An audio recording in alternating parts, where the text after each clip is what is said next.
সবাই দেখি আইফোন কেনার জন্য চলে যাই মার্কেটে, আর আমরা কখনো মার্কেট থেকে আইফোন কিনে থাকি না, সবসময় অনলাইন অর্ডার দিয়ে থাকি। এই প্রথমবার কিনা আপনাদের দেখা দেখি চলে গেছিলাম জেরি বুক স্টোরে আইফোন 17 প্রো ম্যাক্স কেনার জন্য। ওইখানে গিয়ে একটা বড় সড়ো একটা ধরা খাইলাম। 1,83,000 টাকা দামের ফোন 2,10,000 টাকা দিয়ে আমাদের কিনা লাগছে।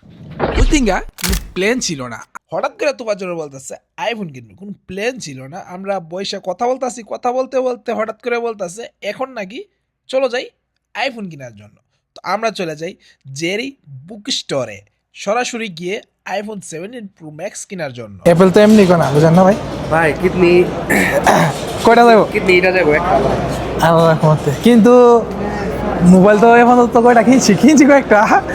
কিডনি হাত দিয়ে রাখছে, কেউ যদি আবার চুরি করে নিয়ে যায় তো যারা গরিব তারা তো এটা ব্লুটুথ মনে করে নিয়েছিল। যেমন আমি গরিব, কভার না, এটা হচ্ছে কি মানে ব্লুটুথ না না ভাই না 2,000 টাকা যখন কিনবো তখন এই কাভারটা 99 রিয়াল কিনলে। আমরা যেটা নিয়ে কথা বলতেছিলাম এটা শুধু মনে করেন আপনার নর্মাল একটা ব্লুটুথের কভার ছিল 99 রিয়াল, যেটা বাংলাদেশের টাকা 3200 টাকার মতন নর্মাল একটা কভার ব্লুটুথে। তারপর আমরা অনেকক্ষণ ঘোরাঘুরি করছিলাম, কারণ আইফোনের ব্ল্যাক কালারটা বিচারছিলাম কিন্তু ব্ল্যাক কালারটা পাই নাই। তারপর আর কি অরেঞ্জ কালারটাই মনে করেন সিলেক্ট করলাম। ওই যে ব্ল্যাক টাইপ, আরে এটা হচ্ছে ভাইরাল কালার, যেটা কি বুঝছো? كام فلوس؟ 6,500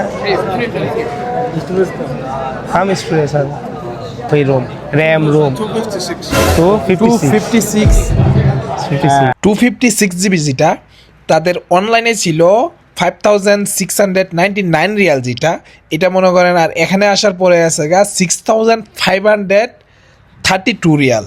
তো এটা ভাই কিভাবে সম্ভব? কারণ তাদের এতগুলো টাকা বেশি নেওয়ার কারণ হচ্ছে তাদের 3 বছরের একটা সার্ভিস দিব। আমাদের 3 বছরের সার্ভিস দরকার নেই, আমাদের বাস 3 মাসের সার্ভিস যথেষ্ট। এ কারণে মনে করেন এত টাকা মনে করেন ডিফারেন্ট। আপনি যদি মোবাইল কিনেন তাহলে কি আপনি অনলাইনে কিনবেন নাকি গিয়ে সরাসরি আমাদের মতন মারা খেয়ে কিনবেন? তো কমেন্টে জানাবেন আজকের ভিডিওটা কেমন লাগলো। ফটাফট লাইক কমেন্ট শেয়ার করতে কিন্তু ভুলবেন না।